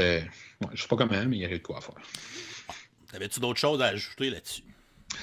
Moi, peut-être la dernière affaire que je dirais au niveau des négatifs, c'est justement dans le livret de règles. Moi, j'aime pas les livrets de règles parce que Glory, je me rappelle, c'est le dernier que j'ai lu qui était comme ça, où j'ai le cœur du livret de règles qui sert à expliquer des choses, puis que j'ai des marges de chaque côté qui servent à me rajouter d'autres choses. Puis que c'est pas juste un résumé, texte qui est en marge, c'est différents résumés, c'est des règles supplémentaires, des précisions sur des esprits. Il n'y a pas ça à toutes les pages. Il y a ça, je pense, dans les premiers chapitres. Il y a de temps en temps, à un moment donné, ça arrête, mais là, ils vont me dire, c'est dans les marges qu'on va t'expliquer les icônes marchent comment, c'est dans les marges qu'on va t'expliquer les amulettes servent à quoi. Fait que là, quand tu arrives à une nouvelle page, puis tu as de quoi dans la marge, tu es là, bon, je suis mieux de lire la marge en premier, de lire le paragraphe en premier. Moi, personnellement, ça me mélange, ce genre de livret d'instruction-là. Et l'autre chose que je vais déplorer un petit peu, c'est toujours sur le livret d'instruction, qui me donne des fois l'impression que le mode solo, ils ont demandé à David de le faire, puis après, ils l'ont sacré dans leur livre, puis ils ont arrêté de s'en occuper.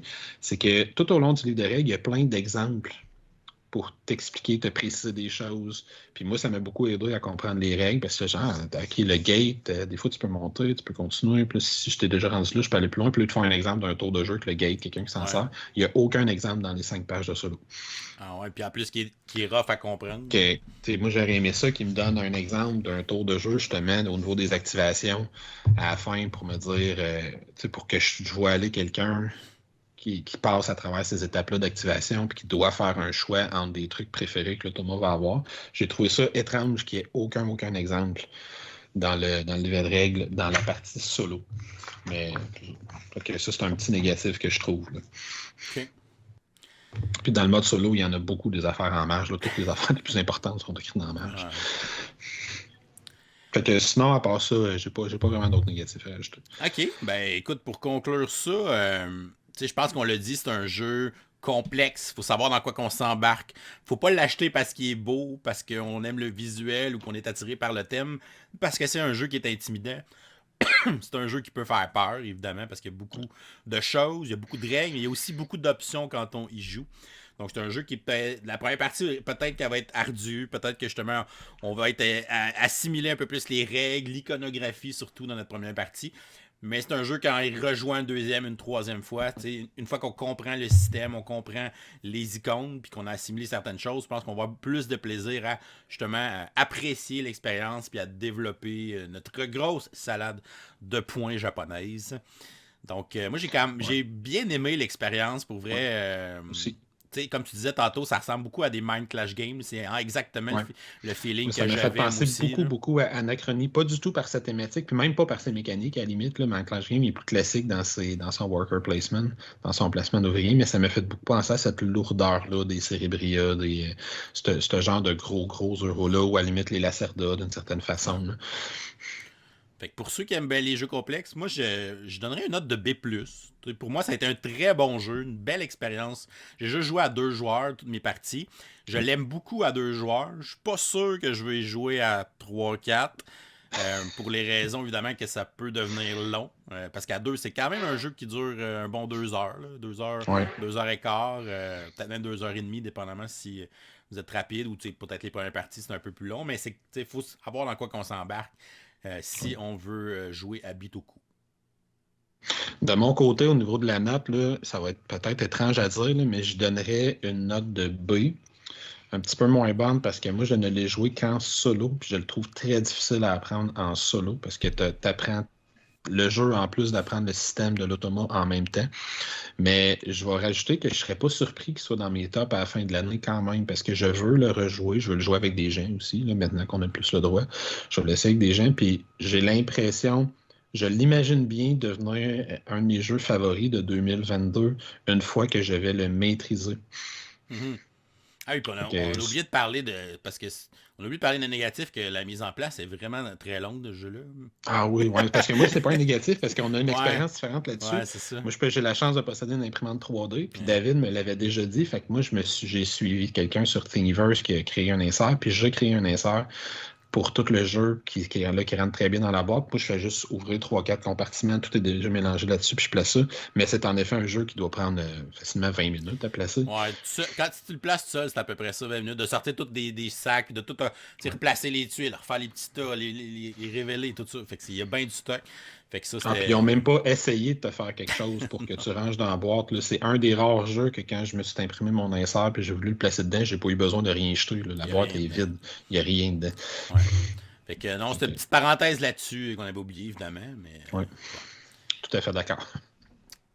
Fait que ça va te prendre ça. Ça te prend un système organisationnel, les petites boîtes de GMT ou quelque chose là, pour être capable. Puis même encore là, ils ne feraient pas ces boîtes-là parce que les jetons sont trop gros. Mais... il y a des formes bizarres.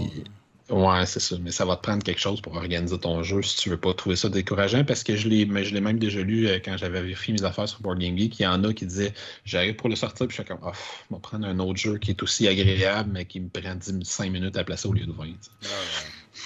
Donc il y en a que ça doit être un irritant. Donc, ben voilà, c'est tout pour aujourd'hui. Oh, c'est vrai, on est lundi. On va vous donner une question du jour pour participer au concours du lundi.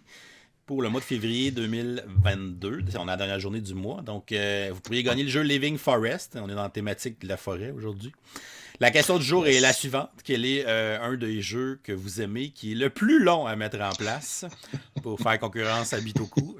Donc, vous nous laissez la réponse en commentaire YouTube pour vous inscrire au concours. Et si vous nous supportez sur Patreon, pour au moins 5$, vous avez aussi une participation à chaque lundi. Donc, bonne chance à tous pour ce nouveau concours. LP, merci. Puis pour toi, David, ça serait quoi la réponse? Ben, Bitoku, c'est assez bon là-dedans. Vite de même. Peut-être vite comme ça, peut-être On Mars. On Mars, ouais, les Lacerda, il y a du stock à sortir là-dedans, Ouais. clairement. Dans le co-op, Too Many Bones et Cloud Spire, c'est long à placer. Ouais, je suis d'accord avec ça. Bon. Ben, merci beaucoup d'avoir fait cette critique avec moi pour justement parler en Merci de l'invitation. profondeur du mode solo. À la maison, ben, on va vous inviter à vous abonner à la chaîne si ce n'est pas déjà fait. Sinon, vous pouvez nous suivre sur Facebook, Twitter, Instagram. Et si vous aimez le contenu qu'on fait, vous pouvez nous supporter sur notre campagne Patreon. On vous souhaite à tous une excellente fin de journée et continuez de gamer. Ciao!